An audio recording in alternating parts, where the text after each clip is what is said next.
आइए हाफिज़ मोहम्मद मजहर हुसैन साहब, खतीब इमाम जामा मस्जिद अपना पल्ली महबूब नगर आपसे मुखातिब होंगे।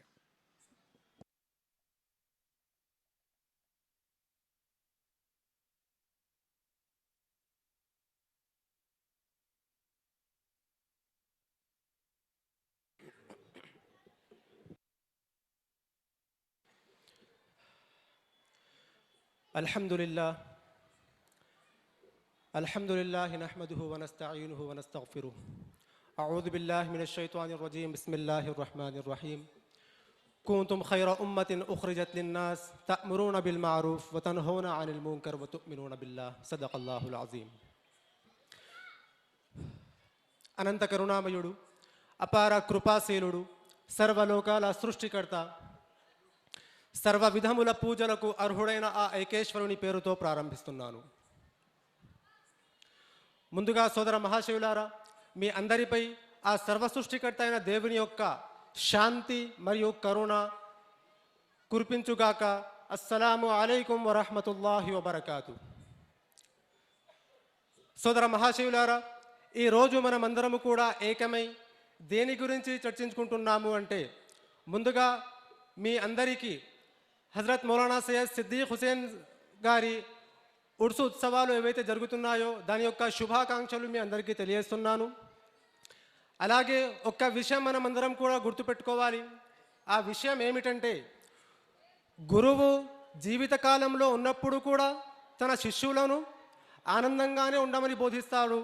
అలాగే ఆ గురువు యొక్క మరణానంతరం తర్వాత కూడా శిష్యులు ఆనందంగానే జీవితం గడుపుతారు.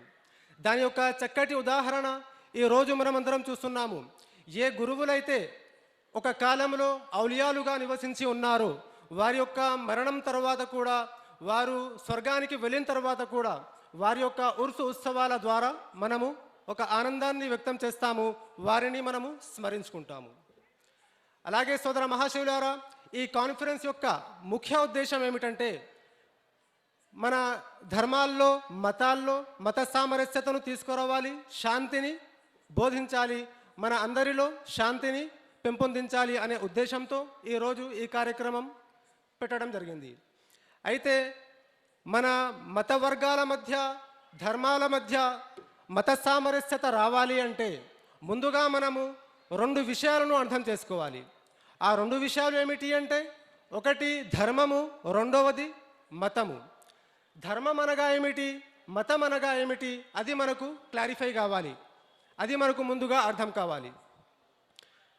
ధర్మం అంటే దైవం తరపు నుంచి అవతరించింది, మతము అంటే మానవుడు నిర్మించింది, మానవుని యొక్క మతి ద్వారా జనించింది మతము.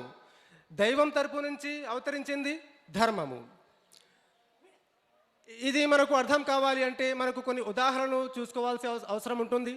ఆ ఉదాహరణ ఏమిటి అంటే, మనం చూస్తున్నాము ధర్మము ఆది నుండి ఒకే విధంగా ఉంది, ఇప్పుడు అదే విధంగా ఉంది, ప్రళయం వరకు కూడా ధర్మము అనేది యథావిధిగా అలాగే ఉంటుంది.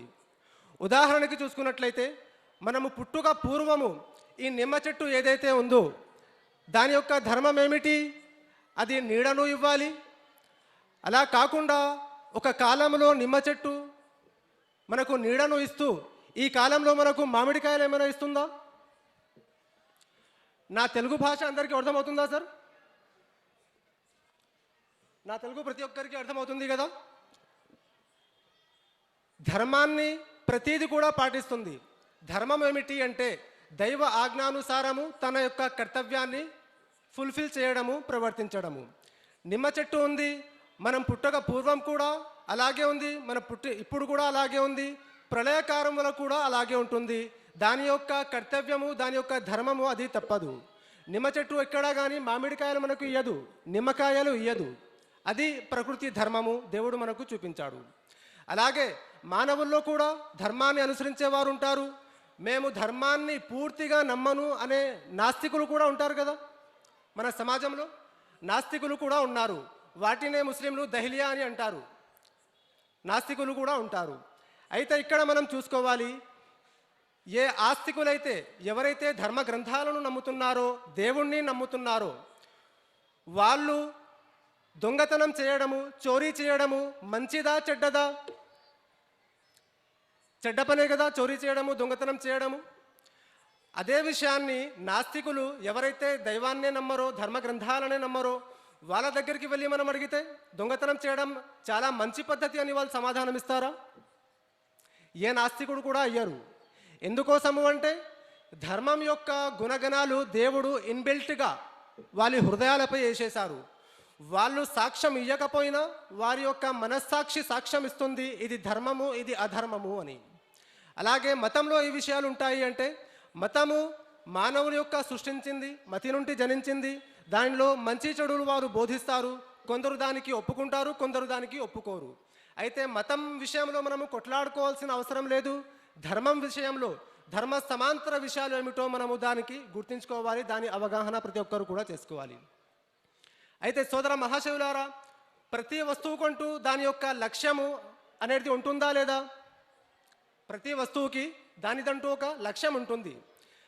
ఫర్ సపోజ్ ఇప్పుడు ఈరోజు మన దగ్గర ఈ మైక్ ఉందనుకోండి, ఈ మైక్ యొక్క లక్ష్యం ఏమిటి? నా వాయిస్ని మీ వరకు అందించడము ఈ మైక్ యొక్క లక్ష్యము. అలాగే మనం ట్యూబ్లైట్ పెట్టాము. ట్యూబ్లైట్ ఎందుకోసం పెట్టాము? మనము వెలుతురుని ఇవ్వడానికి కదా. వెలుతురుని ఇవ్వడానికి ట్యూబ్లైట్ పెట్టుకున్నాము. ఒకవేళ ట్యూబ్లైట్ మనం పెట్టాము కానీ అది వెలుతురు ఇవ్వట్లేదు అంటే మనం ఏం చేస్తాము? ఆ ట్యూబ్లైట్ని పైన పెడతామా? తీసి చెత్త కుండీలో పడేస్తాము.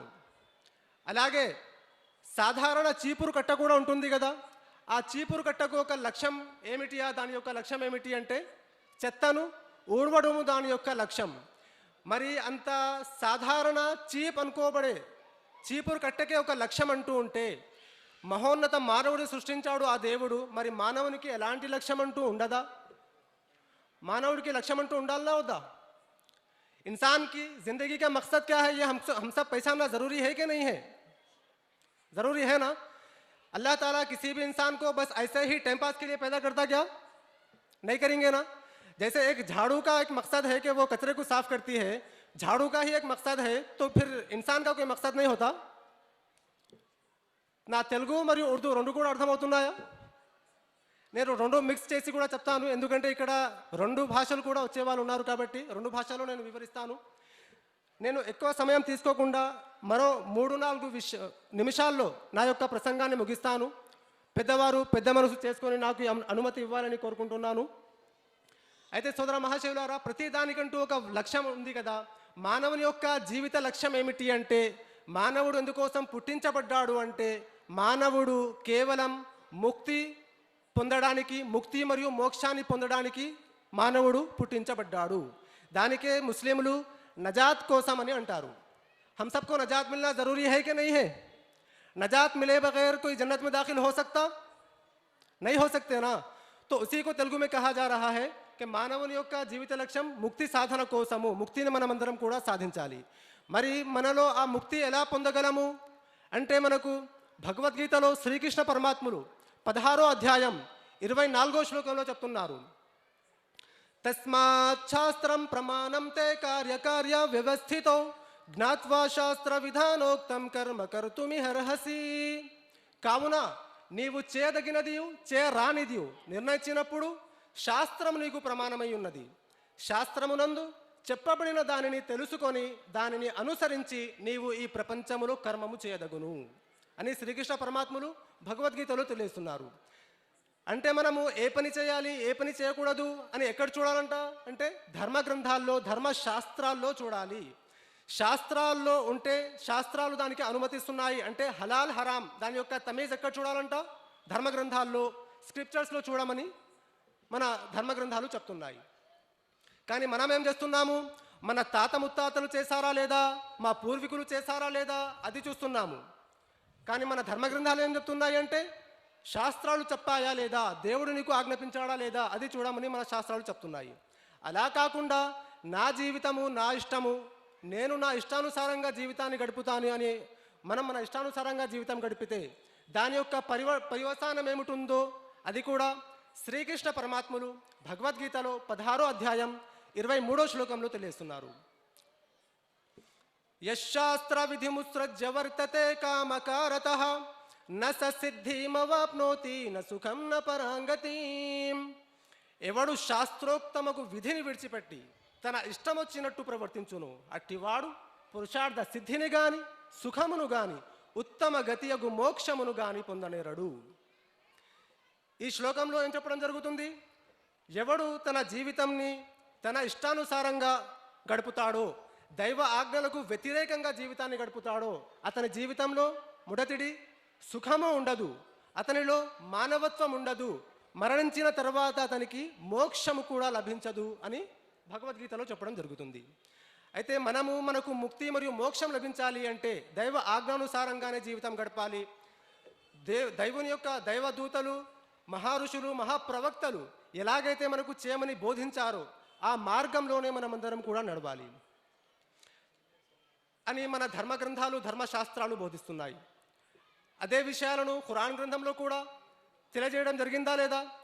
సమయం ఎక్కువ లేదు కాబట్టి నేను ఖురాన్ నుంచి రెఫరెన్స్ చూపించడం లేదు. ఎందుకోసమంటే ఖురాన్ నుంచి రిఫరెన్స్ చూపించే వాళ్ళు, ఉదాహరణలు చూపించే వాళ్ళు చాలామంది పెద్ద వ్యక్తులు ఉన్నారు, వారందరూ మీకు చూపిస్తారు. నేను కేవలం మన సనాతన ధర్మానికి సంబంధించిన వేదోపనిషత్తులు, భగవద్గీత, ఈ గ్రంథాలు ఏవైతే ఉన్నాయో దాని గురించి మాత్రమే నేను మీకు రిఫరెన్స్ చూపిస్తున్నాను. అయితే ఈరోజు మనలో చాలామందికి ఒక అపోహ అనేది ఉంది, సనాతన ధర్మం అంటే వేరు, ఇస్లాం ధర్మం అంటే వేరు అని. ఆ అపోహ ఏదైతే మన మనస్సుల్లో ఉందో అది తొలగిపోతే మన మనసుల మధ్యలో ఈ విభేదాలు అనేటివి తొలగిపోతాయి. మనలో ఈ కులతత్వము, మతతత్వము అనే ఫీలింగ్ ఏదైతే ఉందో అది పూర్తిగా తగ్గిపోతుంది. ఏ వేదోపనిషత్తులైతే ఏ సనాతన ధర్మం గురించి చెప్తున్నారో దానికే ఖురాన్ గ్రంథంలో ఏం చెప్పడం జరిగింది? దీనే ఖయ్యం అని చెప్పడం జరిగింది. జాలిక దీనుల్ ఖయ్యం అంటే ఇది ఆ పురాతన ధర్మమే.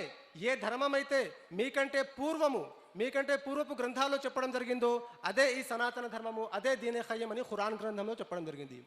చివరిగా సోదర మహాశయులారా, మనమందరము మైత్రితో, కరుణతో, ఎవరి పట్ల ద్వేష భావన లేకుండా, ఎవరిపై కోపము లేకుండా, మన మనస్సుల్లో అహంకారం లేకుండా మన జీవితాన్ని మనం గడిపితేనే మనకు ముక్తి లభిస్తుంది. అప్పుడు మాత్రమే మనకు దేవుడు ఇష్టపడతాడు అని భగవద్గీతలో 12వ అధ్యాయం 23వ శ్లోకంలో శ్రీకృష్ణ పరమాత్ములు చెప్తున్నారు. శ్రీకృష్ణ పరమాత్ములు ఏం చెప్తున్నారు అంటే, అద్వేష్ట సర్వభూతానాం మైత్రః కరుణ ఏవచ నిర్మమో నిరహంకారః సమదుఃఖ సుఖాక్షమి. ఏ భక్తుడైతే ఎవరి పట్ల కోపము, ద్వేషము, అహంకారము లేకుండా ఉంటాడో అతడు మాత్రమే నాకు ఇష్టడు అని శ్రీకృష్ణ పరమాత్మ చెప్తున్నారు. కనుక సనాతన ధర్మాన్ని మనస్ఫూర్తిగా నమ్మేవారు ఏ ముస్లిం పట్ల అయినా కానీ, ఏ క్రైస్తవుని పట్ల అయినా కానీ, ఏ బౌద్ధుని పట్ల అయినా కానీ కోపము, ద్వేషము పెంచుకోరని నేను ఆశిస్తూ, మనమందరము కూడా ఐక్యమత్యంతో, సోదర భావంతో మన భారతదేశంలో నివసించి కలిసిమెలిసి ఉండాలని కోరుకుంటూ, చివరిగా ఆ సర్వ సృష్టికర్త అయిన దేవుడు మన భారతదేశాన్ని విశ్వగురు స్థానాన్ని ప్రసాదించాలని కోరుకుంటూ, నాకు ఈ అవకాశం ఇచ్చిన పెద్దలందరికీ హృదయపూర్వకంగా ధన్యవాదాలు తెలియజేసుకుంటూ ముగిస్తున్నాను. తథాస్తు. జై హింద్. बेहद शुक्रिया. अभी आप हाफिज़ मोहम्मद मजहर हुसैन साहब को समाअत कर रहे थे.